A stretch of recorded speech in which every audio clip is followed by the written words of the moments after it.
Hi friends, welcome to my channel. మీరు మొదటిసారిగా నా వీడియోస్ చూస్తున్నట్లయితే తప్పకుండా లైక్ చేయండి, షేర్ చేయండి, సబ్స్క్రైబ్ చేయండి. పక్కన ఉన్న బెల్ ఐకాన్ని క్లిక్ చేసి అలానే ఆప్షన్ను సెలెక్ట్ చేసుకోండి. ఈరోజు సీరియల్లో ఏం జరిగిందో తెలుసుకుందాం. పారిజాతం మాటలు గుర్తు చేసుకొని దీప కన్నీళ్లు పెట్టుకుంటుంది. నేను అసలు అక్కడికి వెళ్ళకుండా ఉండాల్సిందని అనుకుంటుంది దీప. అమ్మాయి ఎందుకు ఏడుస్తున్నావని శౌర్య అడుగుతుంది. నేనొక నిజం చెప్పాను, అందుకే బాధపడుతున్నానని అంటుంది దీప. కొన్నిసార్లు నిజాల కంటే అబద్ధాలు మంచి చేస్తాయని దీప అనుకుంటుంది. బంటు హడావిడిగా ఇంట్లోకి వచ్చి టీవీ పెట్టి చూడమని చెప్తాడు. టీవీలో జ్యోత్స్న గురించి వస్తుంది. మిస్ హైదరాబాద్ టైటిల్ని వెనక్కి తీసుకుంటున్నట్లుగా టీవీలో వార్తలు వస్తుంది. తాగి కారు డ్రైవ్ చేయడంతో నలుగురికి గాయాలయ్యాయి.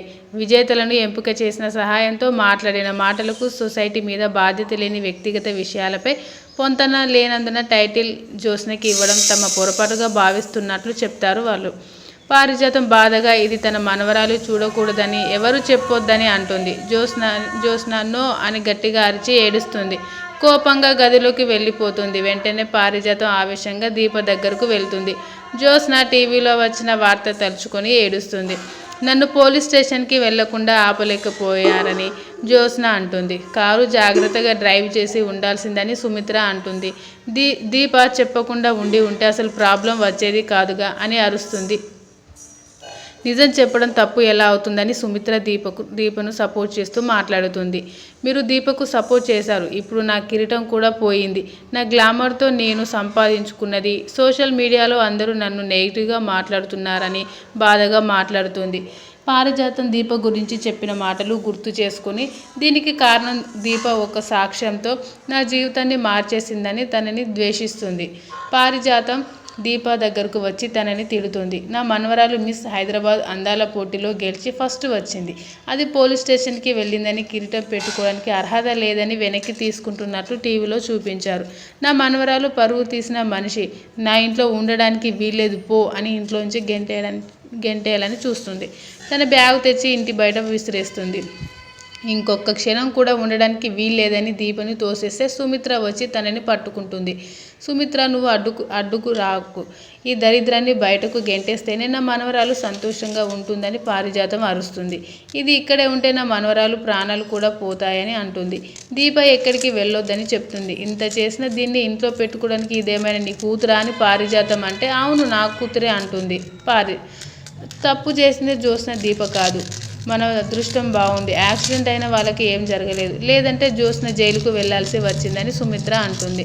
కూతురు అని నెత్తిన పెట్టుకున్నావు కదా, ఏదో ఒకరోజు నీ నెత్తి మీద పిడుగు వేస్తుందని దీపను చీకొట్టి వెళ్ళిపోతుంది. దీపని సుమిత్ర ఓదార్చి ఎక్కడికి వెళ్ళొద్దని చెప్పి వెళ్ళిపోతుంది సుమిత్ర. ఇంత జరిగిన తర్వాత జ్యోత్స్న నా మొహం కూడా చూడదు. నేను ఇప్పుడు ఉండాలా వెళ్ళిపోవాలా అనుకుంటుంది. పారిజాతం ఆవేశంగా ఇంట్లోకి వస్తుంటే బంటు మాట్లాడుతాడు. దీపని బయటకు పంపించడానికి ఇంతకంటే మంచి అవకాశం రాదు. మాటకు లొంగని మనుషులు ఉంటారు, కానీ డబ్బుకు లొంగని మనుషులు ఉండరు. డబ్బులు తనకు ఇవ్వమని సలహా ఇస్తాడు. సుమిత్ర ఇచ్చిందని చెప్పిమని అంటాడు. దీప వెళ్ళకపోతే నాకు ప్రమాదం అంటే మీకు ప్రమాదం అని గుర్తు చేస్తాడు.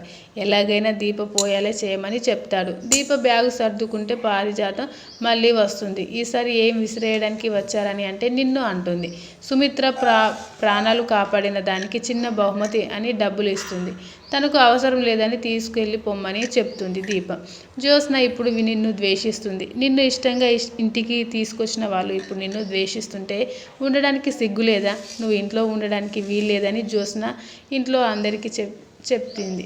వాళ్ళ కూతురు మాట కాదనలేరు, నీకు వచ్చి చెప్పలేరు, అందుకే ఈ డబ్బులు ఇచ్చి నన్ను పంపించారు అని అబద్ధం చెప్తుంది.